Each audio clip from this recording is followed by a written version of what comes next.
Once you're signed up with Renew Alert, the first thing to do is verify your email address. You'll receive an email from Renew Alert to confirm your address. Please make sure to do this, or else you may have difficulties logging into your account in the future. If you do not see this email in your inbox, please check your junk folder. If the email is in your junk folder, please right-click the message, scroll to Report, and click Not Junk. The message will then move to your inbox, where you can click to verify your email address. This is also important to ensure you receive reminder emails from Renew Alert. It's also a good thing from time to time to check your junk folders to see if any Renew Alert emails started routing there later. Once you log in, the first screen you will see is your dashboard. The dashboard acts as a summary for your account. The left-hand side of the screen is where the menu is located. To enter a new reminder, click Add a Reminder. The first box is called Assign Reminder To. For household accounts, if you own just one subscription for your family, leave this box as is and move on. This is a box where you can enter a reminder and assign it to another user in your family. If your account is a single user account, just move on to the next section. The next section is Reminder Name. Name your reminder or task, ideally in under 5 words. You do not need to detail the actions that need to be taken here. Simply name the reminder. For example, if your reminder is to cancel SiriusXM Radio, you would name the reminder SiriusXM Radio. The next section is called Description. Here you can enter a 4 to 5 word summary describing the action related to the reminder name. Back to SiriusXM Radio as the reminder name. If your intent was to cancel, in the description you could put cancel subscription. The next section is Category. This is a drop-down where you can select the most relevant category for your reminder or task. You can start to type a category to see if there is a match. Once you see the best category, click on it to select it and move on to the next section. Deposits, advance payments. This section is helpful for tracking any deposits or advance payments made. It can be an apartment lease or a house rental,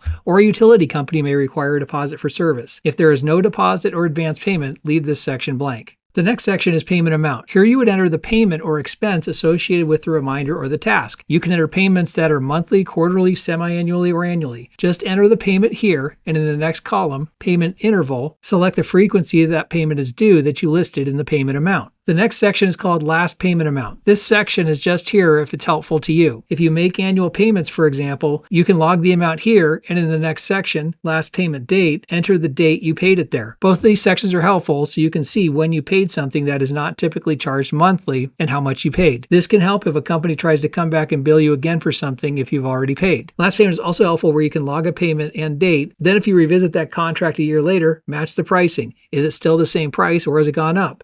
This can be helpful with all contracts, even month to month. Prices can quietly go up. This way you can see what's happening, and if you want to continue to pay those prices, they continue to escalate. Inception date. This section is where you can enter the date the contract started. If you don't know when, or it's a task where an inception date is not so relevant, just enter the date you're entering the reminder in Renew Alert. Expiration date. This section is where you put the date the task is due or the contract or subscription expires. Don't put the date you want to be reminded. That's the next screen. Just the date it expires here. This will help you with when apartment or house leases end, phone contracts can be upgraded, annual credit card fees, vehicle registrations, and more. Again, this is where the actual expiration dates go. Reminder Renew. This is also a very important section. If you put your mouse over the question mark next to it, you'll see it provides you with a summary of this feature as well. When you activate this feature, a box will open up directly to the right of it called Renewal Period. What this does is sets a reminder to automatically renew once it's triggered and runs its full cycle of reminders. For example, if your car registration needed to be renewed by November 30th of every year, you would set your reminder renew to the on position and then a renewal period to 12 months. You would get your reminder emails prior to the November 30th deadline. Then once they're all sent and the date passes, the reminder will reset automatically for November 30th the next year. You don't need to go in and enter a new reminder. It's handled automatically. It applies to birthdays, open enrollment at your employer, annual credit card fees, membership dues, everything. If you don't want to change it, you don't have to touch it if reminder renew is set to on. Many people track month-to-month contracts this way. They set the reminder renew to automatically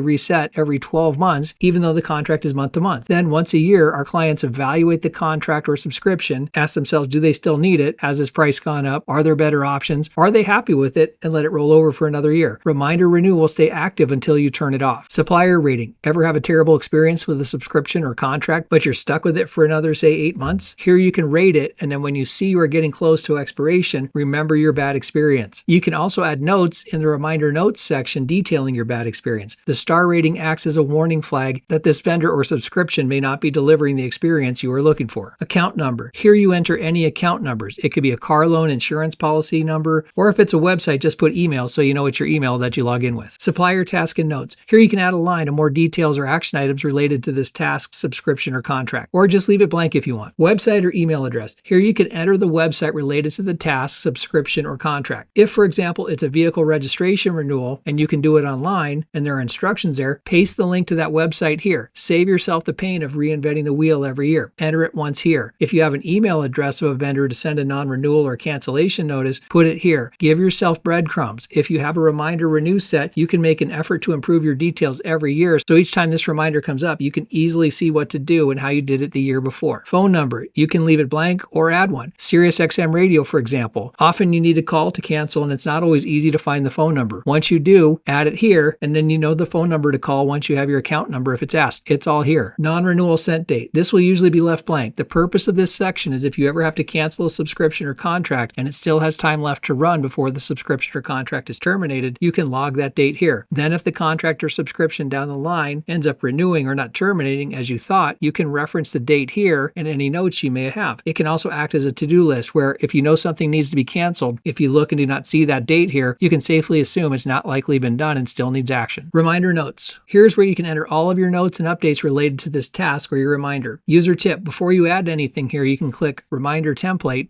and when you do, the fields from the data above populate in. Then enter any notes you want to add. It can be tips to navigate a process, dates and times you've spoken with people. This is your field to add more breadcrumbs. And also, if Reminder Renew is on, get good quality recurring notes. If it's a birthday reminder, you can go in and add notes about what you gave before. Any gift ideas here. Add links where to purchase the gift. User tip. If you have Google Drive or a cloud drive, one thing you could do here is create specific files on your drives for each reminder and then copy and paste links for those drives into your reminder notes. This way you can easily access related files without uploading and storing them here. For example, I track my pet's vaccines here. If I have an entry for my dog Louie, the reminder will be set to email me every year when his vaccines are due. Reminder Renew will be set to on with annual renewal periods. I will add the link from Google Drives with all of his vaccine paperwork. Then when the vaccine reminders are emailed, I can even get the link included in my email reminder. If someone else opens my email, they cannot open up the link because their computer or mobile device will not have my login credentials for the Google Drive. When I upload files to Google Drive, the link in my reminder will always show me the most up-to-date files. Choose files. If you want to attach a document here and not use the file links, no problem.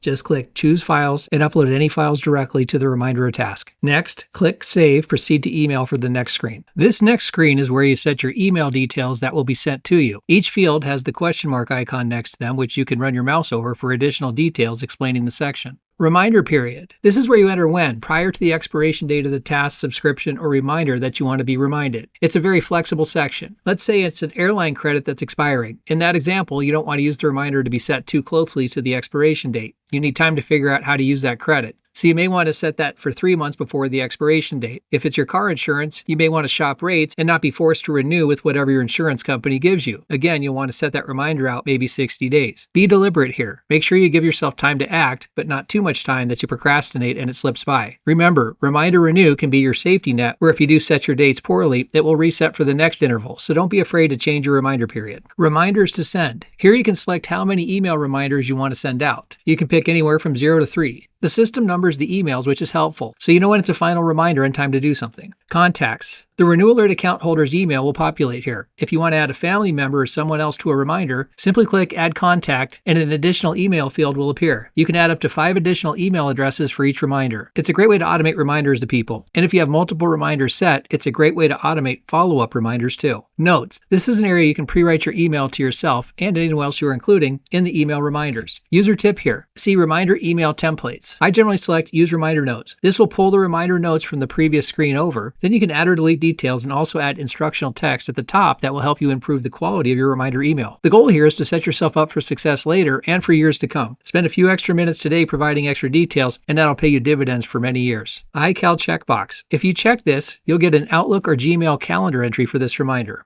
Next, choose files. If you click this, you can upload files here that will be attached and sent out with your emails. Files attached in prior screens will not be sent out in emails. Click Save and your reminder is complete.